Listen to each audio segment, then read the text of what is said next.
Gee, I sure have been getting a lot of hate for WM1ing as Pyro lately. Maybe I should try playing TF2 without WM1, see how far I get.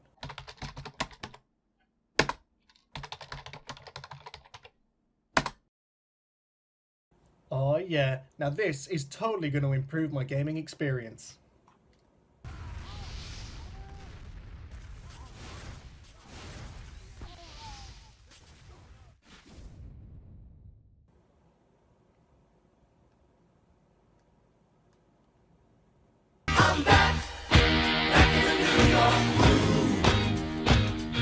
Good morning, afternoon, and or evening, my sexy compatriots. This is the cup of coffee that you all know and love, Minty Coffee. And I am here with a topic that has irked me for the longest time, even more so after Jungle Inferno dropped.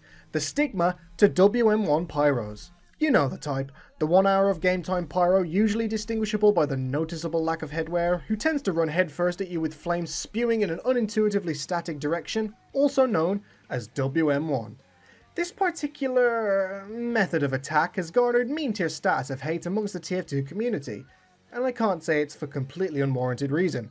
I am in no way advocating the use of WM1, don't get me wrong, it's a really basic and unintuitive way of dealing damage as Pyro, but there's something that really needs to be cleared up about this strategy.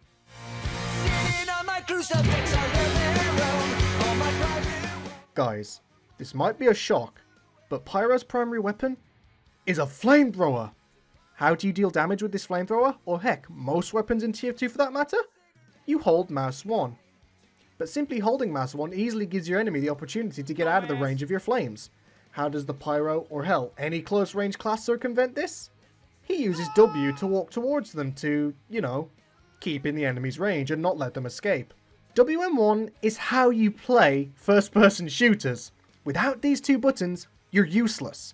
Now I do wish more novice Pyros would make use of the other 3 directional keys at their disposal more often, but it is simply senseless to condemn them for simply doing what generally gets the most damage out of this flamethrower.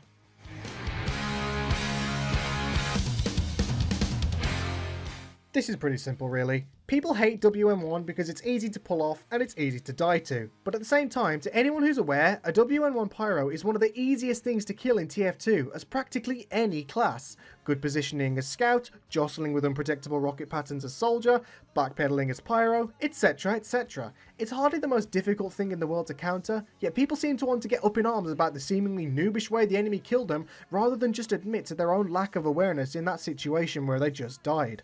Listen, this isn't me calling people who died to free-to-play Pyros a lot bad, but what I am saying is this: stop blaming the poor guy for doing what in all fairness gets the most damage out of his weapon, then blaming your own lack of awareness in that situation.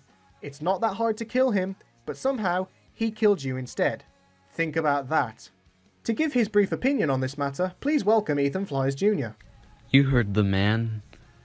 Hot drink? You heard the hot drink? Does that make never mind. I'm EthanFlysJr. I'll just drop my opinion here. WM1 is, like Minty said, very easy to pull off and very easy to die to. And this is true. Typically, when I get killed by a player wearing a gibbous, it makes me feel a little salty. I'm not gonna lie. This is most likely because they're new to the game and you've got hundreds of hours, so you should have way more skill, right? Yeah. Well, pick yourself off the ground and do something a skilled player would do and move on with the match. I'll let Minty get back to his spiel.